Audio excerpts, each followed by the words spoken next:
ಎಲ್ಲ ಶೃಂಗಾರ ಮಾಡ್ಕೊಂಡು ಬರ್ತಾ ಇದ್ದಾರೆ. ಸ್ವಾಗತಿಸಿ ಸ್ವಾಗತಿಸಿ.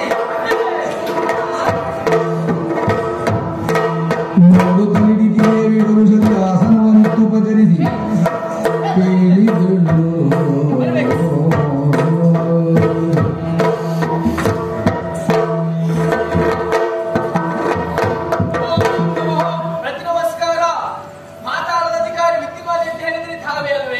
ನಿಮ್ಮ ಕುರಿತಾಗಿ ನಾನು ಕೇಳಿದ್ದೇನೆ ಹೊರತಾಗಿ ನೋಡಿದ್ದಿಲ್ಲ, ಹಾಗಾಗಿ ಕೇಳಿದೆ.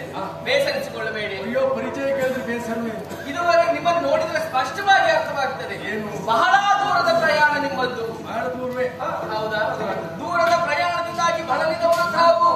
ನಿಂತು ದಣಿಬಾರದಿರುವಂತಹ ಕಾರಣಕ್ಕಾಗಿ ನಿಮ್ಮ ಯೋಗ್ಯತೆಗೆ ಸರಿಯಾದಂತಹ ಆಸನವನ್ನು ಇಟ್ಟಿದ್ದೇನೆ. ಇನ್ನು ಆಯಾಸ ನಿವಾರಣೆಗೆ ಬೇಕಾಗಿ ಕುಡಿಯುವುದಕ್ಕೆ ದೂತ ದೂತ ಸಂಶಯ ಇಲ್ಲಿರು. ಮುಂದೆ ನಂದು ಹೊರಟಿಲ್ಲ. ಕುಡಿಯುವುದಕ್ಕೆ ಅಂತ ಕೇಳಿದ್ರ ಯಾವುದು ಬೇಕು? ಈಗಲ್ಲ, ಈಗ ನೀವೇನು ದಾಕ್ಷಿಣ್ಯ ಇಲ್ಲ.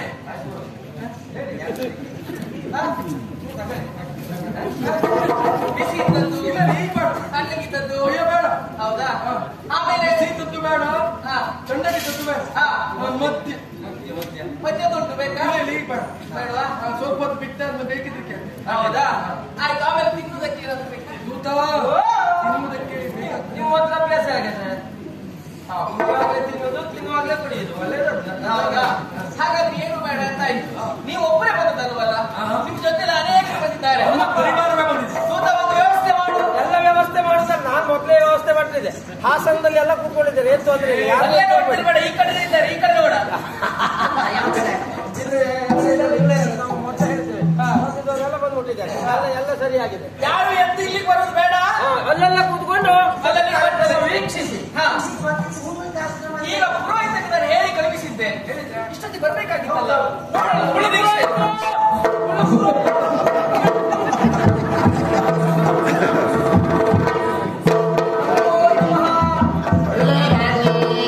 ರಾವಣರೇ, ನಿಮ್ಮಲ್ಲಿ ನಾನು ಹೇಳಿ ಕಳುಹಿಸಿದವಳು ವಿಷಯ ಗೊತ್ತಾಗಿಲ್ವ ನಿಮಗೆ?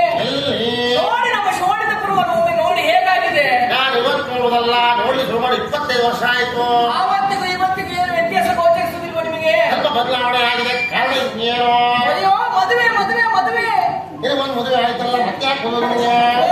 ನನಗೆ ಈ ಹತ್ತಿದ ಕಾಲದಲ್ಲಿ ಮದುವೆ ಯಾಕೆ? ಮತ್ತೆ ಯಾಕೆ ಮೋಸ ಮಾಡಿದೆ? ನನಗೆಲ್ಲ ಬ್ರಾಹ್ಮಣರೇ. ಮತ್ತೆ ಯಾರಿಗೆ? ನನ್ನ ಮಗಳ ಮಾಲಿನಿಗೆ ಮದುವೆ. ಅಯ್ಯಯ್ಯೋ ದೇವರೇ, ಏನಾಯ್ತು? ಮೊನ್ನೆ ಹುಟ್ಟಿದಲ್ಲ ಅವಳು. ಅಯ್ಯೋ, ಮೊನ್ನೆ ಹುಟ್ಟಿದ್ದ. ಹುಟ್ಟುವಾಗ ಇಷ್ಟೇ ಹುಟ್ಟಿದ್ಲು. ಹುಟ್ಟುವಾಗ ಎಲ್ಲವರು ಹಾಗೆ ಇರುವುದು. ಆದ್ರೆ ಇಷ್ಟೇ ಬೆಳೆದು ಬಿಟ್ಲ. ಅದು ಹಾಗೆ ಅಲ್ವ ಬ್ರಾಹ್ಮಣರೇ? ಬಾಳೆಯ ಬಾಳು ಬಾಳು ತೆಗೆ ಮಾಡದಂತೆ ಬಾಳೆಯ ಹಾಗೆ. ಹೆಣ್ಣು ಮಕ್ಕಳು ಎಷ್ಟು ಬೇಗ ಬೆಳಿತಾರೆ ಅಂತ ಹೇಳಲಿಕ್ಕೆ ಹಾಗಾಗಿ ಮಗಳ ಪ್ರಾಯಕ್ಕೆ ಬಂದಿದ್ದಾಳೆ. ಮದುವೆ ಮಾಡಿಸಬೇಕೆನ್ನುವಂತಹ ಕಾರಣಕ್ಕಾಗಿ ಎಲ್ಲ ಸಿದ್ಧತೆ. ಹಾಗಾಗಿ ಪೋಷಕಾರ ಮಾಡಿದ್ದ. ಹೌದಪ್ಪ, ಒಳ್ಳೇದಾಯ್ತು. ಒಂದು ಏನು ಮದುವೆ ಆಗ್ಬೇಕು ಅಂತಾದ್ರೆ ಹುಡುಗ ಬೇಕಲ್ಲ. ಹುಡುಗ ಬೇಕು. ಎಲ್ಲಿ ಹುಡುಗ ಎಲ್ಲಿದ್ದಾರೆ ಅಂತ ನೀವು ಸಭೆಯಲ್ಲಿ ಯಾಕೆ ಹುಡುಕುವುದು? ಹುಡುಗ ಇರುವುದು ಎಲ್ಲಿ? ಅಡುಗೆ ಮನೆಯಲ್ಲ. ನೀವು ಒಮ್ಮೆ ತಿರುಗಿ ನೋಡಿ. ನೋಡ್ಬೇಕಾ? ಹಾಗೆ ಹುಡುಗ. ಅಯ್ಯೋ ದೇವರೇ, ಏನಾಯ್ತು? ನಿನಗೆ ಎಂತ ಕಾಲ ಮತ್ತು ಮಾಡಾಯ್ತಿ? ಯಾಕೆ ಇಂಥ ಹುಡುಗ ಸಾವಿರಕ್ಕೊಬ್ಬ? ಹೌದು, ಸಾವಿರಕ್ಕಲ್ಲ, ಇದು ಕೋಟಿಗೊಬ್ಬ. ಕೋಟಿಗೊಬ್ಬ. ಇಂಥದ್ದೆಲ್ಲವೂ ಸಿಗುವುದಿಲ್ಲ. ಮತ್ತೆ ನಮ್ಮ ಆಯ್ಕೆ ಹಾಗೆ ಅದು. ಅಯ್ಯೋ, ಚಂದ ಅಂದ್ರೆ ಚಂದ. ಇದನ್ನು ತಗೊಂಡೋಗಿ ಕಪ್ಪು ಗದೆ ನಡೆಸಬೇಕು. ಹೌದು, ಮಂದಿ ಕಾಟ ಇರುವುದಿಲ್ಲ.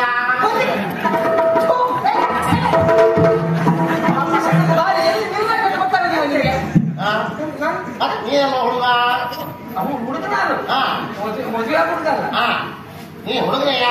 ಇವನಿಗೆ ನಾನು ಮಗನನ್ನು ಕೊಡೋದಕ್ಕಿಂತ ಎಲ್ಲಿ ಅದು ಕಲ್ಲು ಕಟ್ಟಿ ಬಾವಿ ಹಾಕುದು ಒಳ್ಳೆ. ಮತ್ತೆ ಹಿಂದೆ ನೋಡಿ ಅಂತ ಹೇಳಿದಲ್ಲ.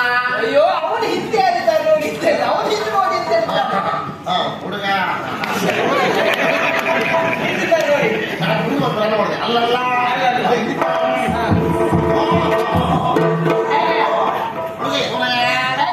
ಹುಡುಗ ಅಷ್ಟಿಲ್ಲ, ಹುಡುಗರಾಗಿ ಇದ್ದಾರೆ.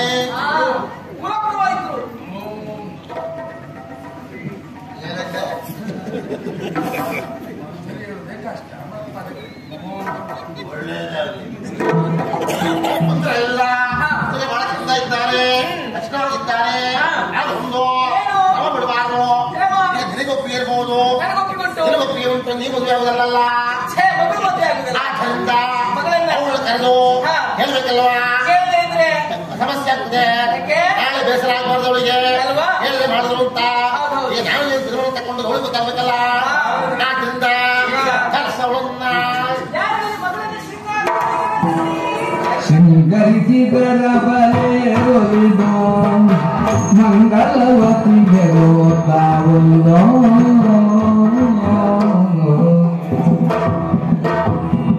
ನೋಡಮ್ಮ, ಇಲ್ಲಿ ಸಾಕ್ಷನ್ಯ ಬೇಡ. ಯಾಕಂದ್ರೆ ಹೆಣ್ಣು ತಾಯಿ ಮದುವೆಗೆ ಕೊಟ್ಟಿದ್ದಾಳೆ. ಅಲ್ವಾ ಅದಕ್ಕೆ ಹೇಳುವುದು ನೀವು ಒಪ್ಪಿಗಿದ್ದಾರೆ. ಮುಗಿದು ಹೋಯ್ತು. ಯಾಕೆ ಅಮ್ಮಿಗಾದ್ರು ರಿಪೋರ್ಟ್ ಇಲ್ವಾ? ನಾನು ಹೇಳಿಲ್ವಾ? ಏನು ನನ್ನನ್ನು ನಾನು ಹೇಳಿದ ಮೇಲೆ ಮತ್ತೆ ನನ್ನ ಮಗನ ಕೇಳುವುದೇ ಬೇಡ. ಯಾಕೆ ನೂಲಿನಂತೆ ಸೀರೆ, ತಾಯಿಯಂತೆ ಮಗಳು. ನಾಯಿಯಂತೆ ಬಾಳ ಅವಳು ಒಪ್ಪಿಗೆಯಾಯ್ತು. ಏನಪ್ಪ ಬಹಳ ಕಳೆದು ಬಂದವರು ನೀನು ಮೇಲೆ ಬಂದಿದ್ದೀಯಾ? ನೀ ಇನ್ನೂ ಮೇಲೆ ಹೋಗಬೇಕು. ಆಸೆ ನಮ್ದು. ಆದ್ದರಿಂದ ನಿನಗೆ ನಮ್ಮ ಹುಡುಗಿ ಒಪ್ಪಿಗೆಯಾ? ಯಾಕೆ ಆ ಮನಸ್ಸೇ ಇಲ್ವಾ? ಮತ್ತೆ ಸಂಪೂರ್ಣ ಸಂತೋಷ. ಆದ್ದರಿಂದ ಹುಡುಗ ಹುಡುಗಿ ಒಪ್ಪಿದ್ದಾರೆ. ಮನೆ ಮಾಡಲಿಕ್ಕಿಲ್ಲ. ಇದೇ ಮುಹೂರ್ತ. ಇಲ್ಲಿ ಹಾರ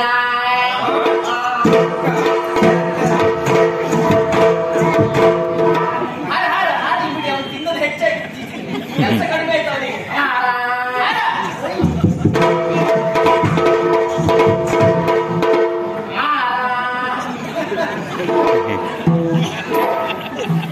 ಬೇಗಕ್ಕೆ ಹಾಕೋದಿಲ್ಲ. ಎಲ್ಲಿಯೂ ನೀನು ಬೈಕೆ ಮಾಡ್ಕೊಳ್ಳೋದಿಲ್ಲ. ಬಾಕಿ ಮಗನೇ ಹೆಂಗೆ ಕೊಟ್ಟು ನಾ ಹೇಳಿದ್ದೀನಿ ಮಾಡಿದ್ದೇನು ನೀವ್ ಹೇಳಿದ್ರಲ್ಲ ಹಾರ ನೋಡ್ತಾ ಹತ್ತಿರ ಬರ್ತಾ ಉಂಟು. ಹಾರಲ್ಲ ಹೂವಿನ ಹಾರ. ಅದು ನೀವು ಮಾತಾಡೋ ಬಾಯಲ್ಲಿ ಹೇಳ್ಬೇಕು ಬ್ರಾಹ್ಮಣ್ರೆ. ಮಾತಾಡೋ ಬಾಯಲ್ಲಿ ಹೇಳ್ಬೇಕು ನೀವು. ಎಷ್ಟೊತ್ತಿನ ಮೂಗನಲ್ಲಿ ಹೇಳಿದ್ನ ಹೂವಿನ ಹಾರ ಅಂತ ಹೇಳಿ. ಹೋಗಪ್ಪ ಹಾರ ತಗೊಳ್ಳುವ.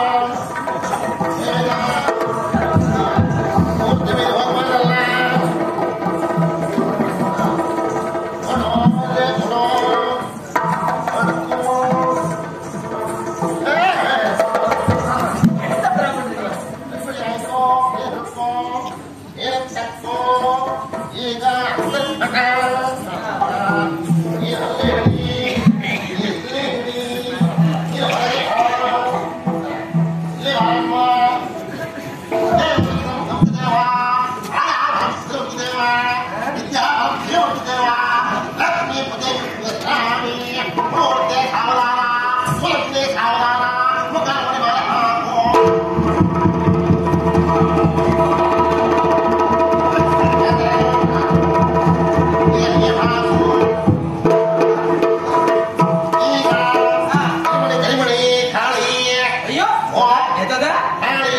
ನೋಡಿ ಭಟ್ರೆ ಇಷ್ಟೊತ್ತು ತಾಳದೆ ನಾನು ಇಷ್ಟು ಮತ್ತೆ ಇನ್ನು ಮುಂದೆ ತಾಳಿ ತಾಳಿ ಅಂದ್ರೆ ನಾನು ತಾಳುವುದಿಲ್ಲ ಇನ್ನು. ಎಂತ ಮಾರಾಯ ಮತ್ತೆ ತಾಳಿ ತಾಳಿ ಎಂತ ತಾಳುದ ಹಾರ ಹಾಕೈತಲ್ಲ ಕರಿಮಣಿ ತಾಳಿ ಬ್ರಾಹ್ಮಣ್ರೆ, ನಿಮ್ಮಲ್ಲಿ ನಾನು ಮುಟ್ಟಿಸಿದ್ದೇನೆ. ಯಾಕೆ ದೇವರಿಗೆ ಒಪ್ಪಿಸ್ಲಿಕ್ಕೆ ಉಂಟು ಅಂತ ನಿಮ್ಮಲ್ಲಿ ಕೊಟ್ಟು ಕಳಿಸಿದಲ್ವ ನಾನು. ಹೇಳಿದ್ ಹೌದು ಮಾರಾಯ್ತು. ನಾ ಹೇಳ್ಬಿಟ್ಕೊಂಡೆ ಹಾಗೆ ಮಾಡಿದ್ರೆ ಬಾವಿಗಟ್ಟೆ ಹೋಗಿದ್ದೆ ನಾನು ಕಲ್ಬಿಟ್ಟು ಬಂದ.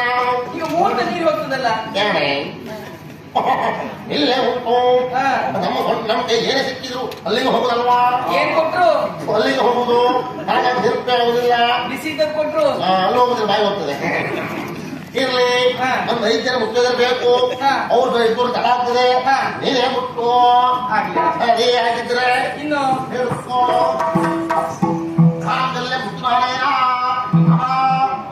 ಜೀವನ ಹೇಗುವ ಸಂತೆ 14 ಬಗೆ ಜೀವ ಶರಸ್ಗತಂ ಕಟ್ಟೋ.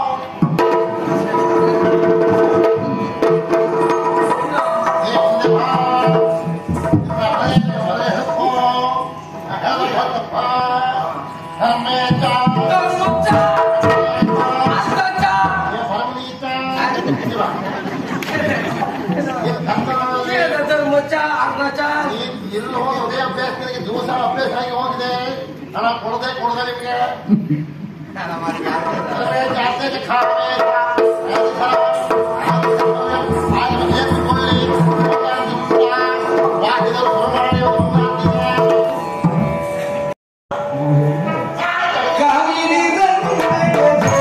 ಸುಂದರಗೆ ಕಾಮನಿಗೆ ಸುರ ತೋಮ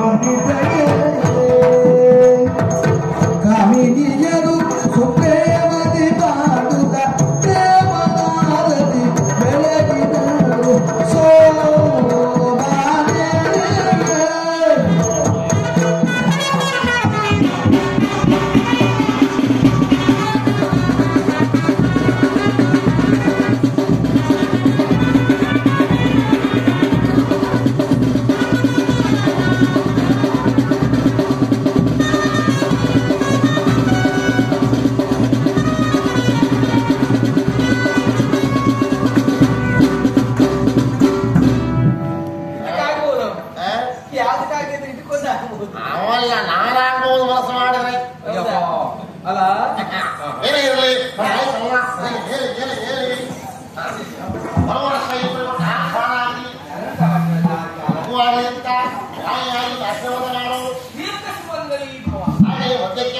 ಮುಂದಕ್ಕೆ ಹಾ.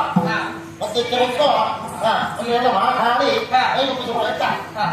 ಅಳಿಯಂದ್ರೆ ನನ್ನ ಮುತ್ತಿನ ಮಗಳನ್ನ ಇದುವರೆಗೆ ಅಕ್ಕರೆಯಿಂದ ಸಾಕಿ ಬೆಳೆಸಿದವಳು ನಾನಿದ್ದೇನೆ.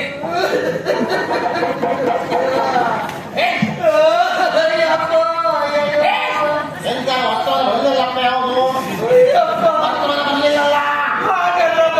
ನಿಮ್ಮ ಅಪ್ಪ ಹೋದ ಗೊತ್ತಾಗ ನೀವು ಗೆದ್ದದ ನಮ್ ಪುಟ್ಟಿ ನಮ್ ಕೈ ಬಿಟ್ಟು ಹೋಗ್ತಾ ಇದ್ದಾಳೆ.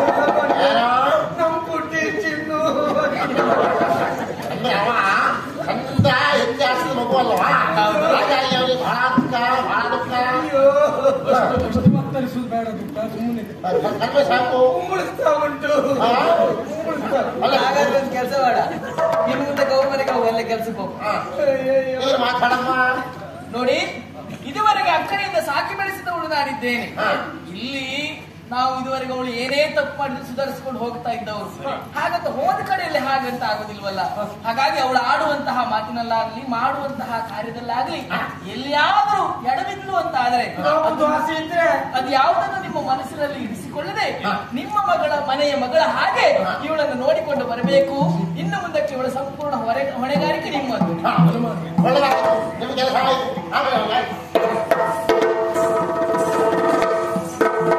ಪುರೋಹಿತರೆ, ಒಳ್ಳೆಯ ರೀತಿಯಲ್ಲಿ ಮದುವೆ ಕಾರ್ಯಕ್ರಮವನ್ನು ಮುಗಿಸಿಕೊಟ್ಟಿದ್ರಿ. ನಿಮಗೆ ಬೇಕಾದಂತಹ ದಕ್ಷಿಣೆ ಆ ಕಡೆ ಉಂಟು, ವ್ಯವಸ್ಥೆ ಉಂಟಲ್ಲ? ಹೌದು. ಆಯ್ತು, ಬರ್ತೇನೆ. ಓ ಪುಳ್ಳು ಪುರೋಹಿತರೆ, ನೀ ಹೇಳೋಟಿಲ್ಲ ಪುಳ್ಳಲ್ಲ ನಾನು. ಅದಲ್ಲ ಇದು ಕುಲ ಪುರೋಹಿತರು. ಹೌದೌದು. ಹೇಳು. ನನಗೂ ಮದುವೆ ಆಗಲಿಲ್ಲ. ನಾನು ಆಶೀರ್ವಾದ ಮಾಡುವುದ? ನಾನು ಆಶೀರ್ವಾದ ಮಾಡಿ ಅಲ್ಲ, ನಾನು ಆಶೀರ್ವಾದ ಮಾಡಿ ಆಗಬೇಕಂತ ಮಾಡುದು. ಒಂದು ಕೆಲಸ ಮಾಡು, ನೀ ಬೇರೆ ಏನು ಮಾಡೋದು ಬೇಡ. ನಾ ಹೇಳ್ದಾದ್ರೆ ಮಾಡಿದ್ರೆ ಆಗ್ತದೆ. ನಾಳೆ ಬೆಳಿಗ್ಗೆ ಬೇಗ ಎದ್ದು ಒಳಗಡೆ ಹೋಗಿ ಅಲ್ಲಿ ಸ್ನಾನ ಮಾಡಿಕೊಂಡು ಒಳಗೆ ಹೋಗಿ ಉದ್ದಂಡ ನಮಸ್ಕಾರ ಮಾಡು. 3 ವರ್ಷದೊಳಗೆ ಇದು ಮದುವೆ ಆಗ್ತದೆ. ನಾನು ಹೇಳಿ ಶುರು ಮಾಡಿ ಕೆಲವು ವರ್ಷ ಆಯ್ತು, ಇನ್ನು ಹಣೆ ಬರಕ್ಕೆ ಮಾಡೋದಿಲ್ಲ ನೀನು. ಮಾಡಿದ್ದೆ ಎಂತ ಮಾಡುದು ಹೇಳಿ? ಏನಿಲ್ಲ, ಅದು ಹೇಗೆ ಗೊತ್ತುಂಟ, ಭಕ್ತಿ ಪ್ರಧಾನ, ಆಡಂಬರ ಮಾಡಬಾರದು. ನಾಳೆನೇ ಹೋಗ್ಬೇಕಾ? ಬೆಳಗ್ಗೆ ಬೇಗ ಹೋಗು, ಅಲ್ಲೇ ಸ್ನಾನ ಮಾಡು. ಬೇರೆ ಕಡೆ ಮತ್ತೆ ಬೇರೆ ಸ್ನಾನ ಮಾಡಬೇಡ.